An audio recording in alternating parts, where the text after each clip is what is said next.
Today I'm talking to my good friend of many years, IQ, Irfan Quader, and we'll be talking about his blogging journey. He runs a wonderful blog called The Good Life with IQ, thegoodlifewithiq.com.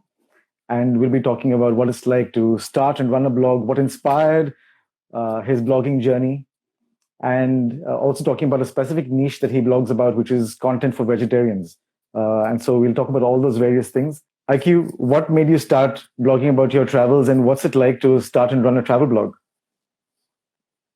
But I think the spark sort of was a holiday that my wife and I took to the Lakshadweep Islands. So about 3 years ago, in the beginning of 2017. And so we wanted to go there over New Year's. And just the entire planning process was it was so convoluted. And there wasn't really so much information available on the web.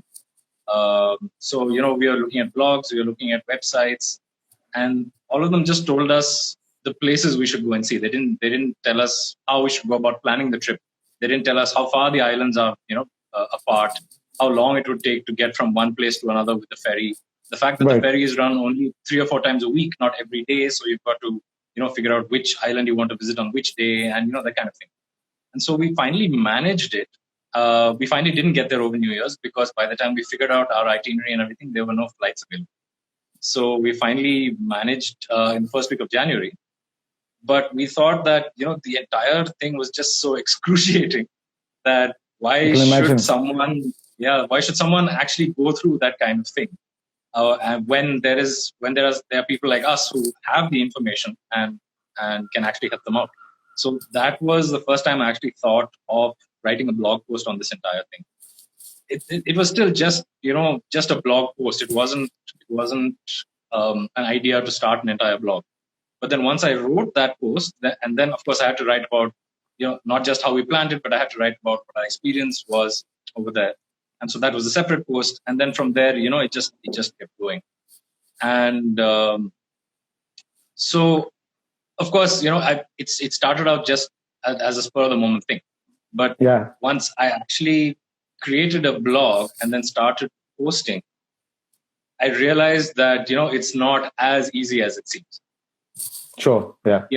If you're starting a blog as a hobby, then it's fine because you can pretty much start it in 5 minutes. There are platforms like WordPress, there are platforms like Blogspot, where you can just put up a blog and that's it, and you write and you feel like it. Right. But then once you start getting serious, then you realize that it's really hard work. And if you're not prepared for that, then like I wasn't really prepared for the amount of work that actually goes into creating a blog.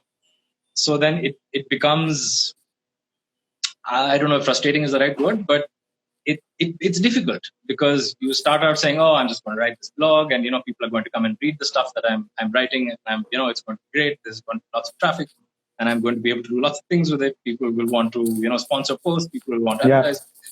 It doesn't go that way. It doesn't work that way. I mean, it's not just about creating awesome content. There's no point creating awesome content. There's no one who's going to come and read it. Right. So what people don't realize when they start a blog is that it's not just about creating content. You create great content. Of course, that is the bedrock on which your blog is built. But it's not just about creating great content. So once you create great content, you've got to figure out how to get people to come and read your content. You've got to tell people that you have this blog that has this great content. Why don't you come and read my stuff? So it's about publicizing your blog on social media. It's about building a network with other bloggers. It's about making sure that people who don't know you from Adam can find your blog on search engines like Google and Bing and Yahoo. That's things like that. So it's not just about getting your family and friends to come and read your blog, because that's not enough.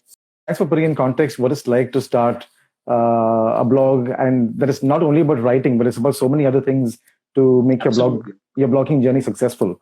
So just to put this in context, you started blogging how many years ago, and how long has it been since you started? It's been just under 3 years now. So I started in March 2017. January was when we had that holiday, and then in March is when I wrote the first post. I did a draft and put it on a draft version of my blog, which didn't work out. And then I had to redo the entire thing and then actually come up with The Good Life with IQ in March 2017. And that's when I first published my first post. Yeah. That brings me to my second question. You've been creating content, but then you pivoted not too long ago to creating content for vegetarians. And your blog specifically calls out your vegetarian adventures, which I think is fantastic. So what made you settle on that specific niche content for vegetarians, and what have you observed about how people are engaging with your content since having made that switch? So my wife and I actually turned vegetarian 8 years ago. Before that, I was a complete carnivore, but then I had a sort of interaction with a chicken, and that sort of set me on the journey of becoming vegetarian. And so approximately 8 years ago, I turned vegetarian. And of course, that was a long time before I started this blog. So when, to answer a part of your question, my wife and I, whenever we travel, we are big foodies. Yeah, so we love to eat. And so before we turned vegetarian, traveling was not a problem. As non-vegetarians, you can eat both vegetarian and non-vegetarian, right? So whenever you go somewhere, you find local food, good food, whether it's vegetarian, non-vegetarian, whatever, and you eat it and you have a great time. And for us, that was important. It was important to be able to experience the local cuisine because that was sort of an integral part of our travel, our trip. If you go to a place, you have a great time, but the food is not so great, then there's something missing. That's right. Yeah. As satisfied. So as a non-vegetarian, it was fairly easy to find good local food. But then once we turned vegetarian, it was a little more difficult because some places have great non-vegetarian food, but not such great vegetarian. So, so for us, finding that vegetarian food, that good local vegetarian food, that turned into a bit of a challenge sometimes. Yeah. And so initially, like you said, I started out just writing regular travel content. And then at one point, I realized, and the push came from a good friend of mine called Adarsh Varghese. He was the one who first suggested that I drill down a little bit and specialize in vegetarian content since we are vegetarians. And I found that made a lot of sense because as vegetarians, we would sometimes struggle to find good vegetarian food in the places that we visited. And so I thought that it would be useful for other vegetarians who happen to read my blog to find information that would be useful for them because they might also have the same difficulties in finding vegetarian food, wherever they're going. Now, just to be clear, the content that I write is not like exclusively vegetarians. We are a vegetarian club, no non-vegetarians allowed. No, it's not like that. Anybody can read my blog and find, and there is useful information for anybody. It's just that there's a little extra for vegetarians on, certain restaurants that we've discovered, a certain food that we think, is nice and representative of, the local flavor. Yeah. And that's how it came about. Right. And have you noticed people interacting with the content slightly differently ever since you pivoted? Well, not so much on my blog in terms of not so much with the comments that people are leaving, because like I said, the content is for everyone. It's just there's a little extra. I've noticed on social media though, there are a few people who seem to wonder why I only post stuff about vegetarian, food or places to eat, and the places that we visit. And they sometimes ask for non-vegetarian recommendations, and then which is a little strange. I've seen that. Then I've got to reinforce that listen, this is I have a vegetarian travel blog, therefore I can't really recommend non-vegetarian. And of course, being a vegetarian for 8 years, there's nothing that I can recommend because I'm out of the non-vegetarian scene, so to speak. So it's not so much that people have engaged differently with content on my blog, but it's more about on social media. Right. And by the way, I completely forgot that we had had that conversation about your blog and pivoting. I completely forgot about that. So interesting that you brought it up. But thank you so much for that push, because I'm glad without it that, helped. I think the vegetarian adventures bit of my blog probably wouldn't exist. Interesting. Yeah. One thing I love about your blog is how exhaustive each article is. It, but what I take away from it is that every article almost is like its own FAQ section, because every conceivable question that I could think of next was already addressed. And that's something I love about your writing, which is why I like to follow I like to follow your work. So what's it like? What's it like to research and write an article, and what process do you follow? I think most of my articles, I think what I do is it's grounded in personal experience. So the research is sort of incidental. The backbone of every one of my posts is our own personal experiences. So if I've not really experienced something, then I don't like to write about it, because then for me that's not really authentic. It's about someone else has experienced it, and I'm not sure whether I'm interpreting it correctly, or whether it's actually the way they've experienced it. So I prefer to write it based on my own experience.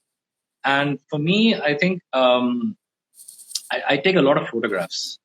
I take, and sometimes I get lost in taking photographs and get to experience the moment. But for me, the photographs are like the chronicle of our trip.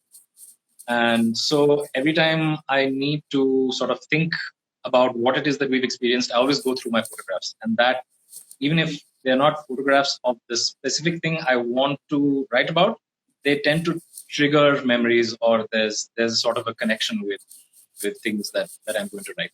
Right. And so so for me, the first step in writing a post is actually looking through the photographs that I've taken. And I look through the photographs, and I choose the photographs that I want to publish in the post. And so it essentially starts with choosing and editing the photographs. So it doesn't start with writing, because choosing and editing the photographs helps me remember the things that we've experienced there, and helps me put it in sequence, because sometimes you've experienced so many things you don't really remember which came first and which came second. So then the photographs are helpful there, because you've got the date and time and etc. So you say, okay, we snorkeled out to a shipwreck in the Lakshadweep Islands, in the morning, and then we went turtle watching, and not the other way. So that's sort of a useful, almost like a diary for me. I don't take notes, because for me that sort of gets in the way. And I also think that for me, it's important to remember things. So if I take notes, then it's not really about remembering something. It's about writing things down and just looking at the notes. That's right. So for me, if I don't remember a particular experience, or if I don't remember something, then it's not worth writing in my post, because it's not memorable enough for me to remember. That's lovely. I like that. So that's my first step. Looking through photographs, editing them, and then I move on to writing my post. And so typically, I think choosing and editing the photographs takes me about 2 days, because I tend to put a lot of photographs in my posts. On average, I think I put maybe anywhere between 20 and 40 photographs in my posts. I think sometimes it's gone up to 60, which takes a lot of time to edit, a lot of time and effort. And sometimes it's a bit painful. But then you look at those photographs and you say, I can't leave this out. The experience is just too brilliant. So it takes me about 2 days to choose and edit photographs. And then it takes me another, maybe about a day or day and a half to write the post. And then another maybe half a day to just, cross-check, proofread, make sure there are no typos. And then it takes me another day to lay it all out on the blog, because it's not just about dumping the information in there, right? It's about laying out the content, making sure that you've got the right headings, making sure that you haven't got paragraphs that are too large, and because all that, it's not just about the readability, is also about how search engines see it in terms of search engine optimization, right? Yeah. So it takes me about a day to do that, to lay out the content, to put in the photographs, to make sure the all text is there in the photographs, make sure the captions are right. Yeah. And of course, while I'm laying it out, there's another bit of proofreading that's. So on average, it takes me about 5 days per post. That's a considerable time investment. Yeah, it is. And it's exhausting. It's exhausting. Yeah. But it's fun. So thanks for walking us through that. And I think I like the part about you. I really like the part where you said, I don't take notes, but I trust my memories and look at the photos and think back to what I did. I think that's lovely. That's such a nice way to use pictures to chronicle and to sort of relive an experience and then translate it to a blog post. Great. So since having become a blogger and then now you're using social media a lot more, it's not just the blog. It's not just writing on The Good Life with IQ. You also post this content to Facebook and Twitter and Instagram. So what can you say definitively helps with helping you grow out your follower base and your readership across these platforms as well? That, of course, is the $1 million question, right? So if you ever find the answer to that, let me know, right? Because I mean, what's worked for you, I guess. I think that is the key. I think it's all about your own personality, right? Because every social media platform has its own features, has its own culture, has its own the way we interact. So some social media platforms, I think, work better with certain people than others. And so, like with me, I haven't done very well with Instagram. I haven't got a huge number of followers. I haven't got a massive amount of engagement. But on the other hand, I've done pretty well with Twitter. And I think the reason for that is that on Instagram tends to be very personal. People tend to want to read and interact with people who are very open about themselves. And that's difficult for me because I'm a complete introvert. I'm a very private guy. So Twitter, on the other hand, you can just have random conversations. You can have short bursts of conversations. You can choose whom to reply to, whom not to reply to, what to retweet, what not to retweet. And so on Twitter, it's mostly about the conversation and less about the visuals. Whereas on Instagram, I feel like it's the opposite. On Instagram, it's mainly about the visuals and not so much about the conversation. I'm not even going to talk about Facebook because Facebook, I have no idea what's going on Facebook. Because I got onto social media only because of my blog. I'm being completely honest. I was totally not a social media kind of guy. And I started all these accounts only because of my blog. And so on Facebook, I get the feeling that I get a decent amount of traffic on Facebook because a lot of my family is on Facebook. And not really because I've got some dedicated followers somewhere, who are really reading everything that I'm posting. But I get traffic because I think from my family forward it to their groups and then people read. Whereas on Twitter, I think I've built a decent sort of network because I think it's because you tend to connect with like-minded people more easily, I think, on Twitter.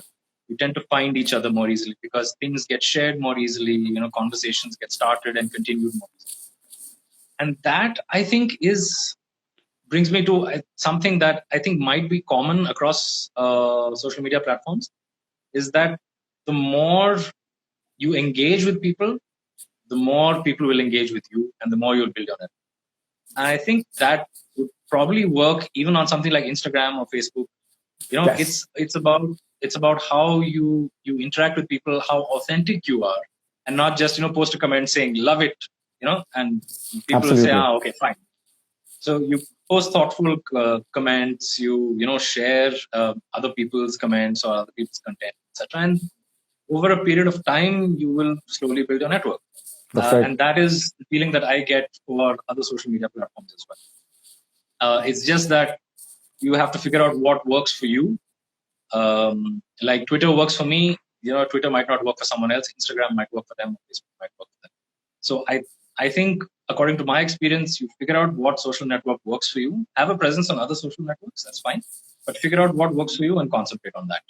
And that is where, so you sort of build your network better, and that's where you get traffic from. Some really wonderful points over there. Want to get your thoughts on the current scenario. So, with COVID-19's impact on the travel industry, how are you thinking about mitigating that with your travel blog and with even traveling? Because I know one of your, probably your first love, even before blogging, is traveling itself. So, how are you thinking about the future in a world where traveling is probably not an option, and as a result, even creating a content is not going to be as easy as it was before? How are you thinking about that? I think that's a good question, because right now I don't think anybody really has any idea of what the future of travel is going to be like. Yeah. I think right now we feel that nobody's ever going to travel anymore because everything's locked down. There's a fear of this virus and etc. But I think what's going to happen is that slowly we're going to learn to live with this feeling that there's this virus out there. I don't think it's going to go anywhere anytime soon, because you might get a vaccine, and not everybody will probably be able to afford that vaccine, or it might be effective only for a year and whatever. So at some point we are probably going to have to live with the fact that there's this virus, which is one among millions of other viruses that are out to get us out there. And I think slowly travel itself is going to pick up. It might be different from what we are used to. Mm-hmm. And I hope it's from what we're used to, because people burning up jet fuel, going all over the place, messing up the environment, is not something that I've enjoyed being a part of. I've it's always played on my mind, saying that if I'm going to fly from point A to point B, there's this huge amount of jet fuel that we're burning up, carbon emissions. That's right. Yeah. So I hope things are going to be different. But I think in the near term, what's going to happen is that people are there's going to be a sort of a hangover of this fear. People are probably not going to be very comfortable going anywhere in mass transit. They might not, want to be comfortable getting onto an airplane or a bus or a train, and traveling long distances. So I get the feeling that what's going to happen, at least in the near term, is that people are going to take short trips, local trips, and in their own transport. So that translates into local road trips. And I think that's I'm not going to say that's being borne out by the traffic on my blog right now, but I get the feeling that that's where it's headed, because there are a couple of posts of mine that are on local road trips around Hyderabad, where I live, that are seeing a lot of traffic. So awesome. I think people are thinking about going on road trips locally first as a sort of a feeler until they figure out how travel is going to play out in the long term. And I think as a blogger, I think I will have to sort of not just rewire our traveling plans. I mean, I've always loved to do road trips. Like, I've given any sort of chance, I jump on my motorcycle and roll off somewhere. So it's not just about local travel for us, but also on my blog, I think I will probably have to write more content about local destinations in and around Hyderabad and how one can take road trips. I already have a few, but I'm probably going to have to write more if I want to see the kind of traffic that I'm hoping for. Thanks for that. And for those of you who just joined in, check out thegoodlifewithiq.com, because he's got some really good content on there, especially around road trips. Been on one really fun road trip with IQ to the outskirts of Hyderabad. That was really memorable. Absolutely awesome time was had. So talking about road trips, I mean, even before you were a travel blogger, like you mentioned, you've been an avid traveler for a long, long time. And maybe in one sense, that is your first love. So my question is, what are some of your most memorable trips? And what have you enjoyed? Where have you enjoyed going to the most? Maybe 2 or 3 that you can talk about. How much time do we have? We have about 5 minutes. Okay, I'll try and keep it short then. I think the trigger was in 2004 when I bought my Royal Enfield Thunderbird and went on my first long road trip with a group of other bikers. And so from Hyderabad, we rode down to Bombay and back. So That was quite a trip, and I think that sort of planted the seed for this sort of traveling fetish, if you want to call it. I mean, I've been traveling with my parents on short road trips around Hyderabad and everything since I was a kid, but there was never this urge to travel before that time. And so since then, I've done a lot of motorcycle trips on the same bike. So it's 16 years old now, that motorcycle, and it's been all over the place. Yeah. And on that motorcycle, I think we did a pretty cool trip the end of 2018, where we shipped my bike from here to Jaipur in Rajasthan, and then for 2 weeks we rode around the southern part of Rajasthan. We rode from Jaipur to Ranthambore, from Ranthambore to Bundi, from Bundi to Chittorgarh, from Chittorgarh to Jaipur. And so over 2 weeks we did that, and then we shipped my bike back. So that was a pretty fun trip. But aside from road trips, I think one really memorable trip that we did was my wife and I. We got married in 2007, but we didn't immediately go on honeymoon because we didn't have leave. We were working with companies at that time. Yeah. So we had a sort of a delayed honeymoon. We went to in the middle of the year. We went to Bhutan, and we were in Bhutan for, I don't really remember, maybe about 2 weeks. And that trip was it was incredible. I mean, mountains, and it was lush and green, and the architecture, the food, of course, is mind-blowingly spicy. I've heard great things. Yeah, it's just crazy spicy. But I think the highlight of that trip was climbing up to the Tiger's Nest Monastery that's like stuck to the edge of a cliff. There's a sheer cliff, and this thing is just stuck to the side. Yeah. And, hiking up there for 3 hours and then hiking back down. I think that was brilliant. And of course, the Lakshadweep trip that I had mentioned in 2017, that was, I mean, it was a bit touristy in places, but that was because most of the people who visit Lakshadweep visit on cruises. They don't really plan their own holiday, which is why it was so painful for us, because most people don't do that. So we had to figure it out on your own. Yeah, there was this one little island called Tinakara that was off the sort of cruise line route, and you're staying in tents with a little thatched roof over it, and you have these tiny little toilets with water that smells like rotten eggs because it's got sulfur in it, and it's being pumped up from some sort of volcanic reservoir somewhere. Yeah. But that island was just absolutely deserted. I mean, there were 10 tents, and I think there were only 2 other tents that were occupied. And we were on one end of the island, and you walk to the other end of the island for about half an hour, and there's nobody in sight. It's as if you're the only people there in the entire world. And there are these other tiny 2 islands at the end where you can actually wade through. There's water in between, but at low tide, you just get your knees wet and you wade out to these other 2 islands. And you feel like you're shipwrecked there with nobody else. But of course, you can go back for lunch. So you have the option of food, but you feel like you're completely alone. So those were some of the nice trips. They sound awesome, and I think Bhutan's very high up on my list. I've heard so many great things from everyone, and Lakshadweep, because after you came back from the trip, you were like really raving about Lakshadweep and the fabulous time you had there. So that's definitely need to go there. Yeah.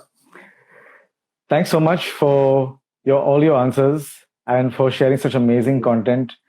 Guys who are from Hyderabad, I want to say that Irfan's got a great list of places that you can travel to, road trips from Hyderabad, around Hyderabad. One frequent complaint I've heard of non-local Hyderabadis, people who live in Hyderabad who aren't from Hyderabad, is most people say, "Arey yaar, where can I go? There's no place to go near Hyderabad, no road trips," which is incorrect, factually incorrect, because Irfan has a great list of trips on his blog. So go and check it out, thegoodlifewithiq.com. And he's got amazing content, tons of other amazing content on his blog, especially the one about Lakshadweep is really exhaustive. It's got everything you could possibly want to know about planning a trip to Lakshadweep. That's one I have read from all the places he mentioned just now. I have read the entire blog post. So take a look at that as well. And In case you missed most of this chat, it will be in IGTV and on YouTube subsequently. But more importantly, Irfan, who is the source of all this great content for today, is on Instagram and Twitter and Facebook. So go follow for amazing vegetarian adventures in India and around the world. Thanks, IQ. Thanks for your time. Thanks for having me, Adarsh. See everyone. Bye. Bye bye.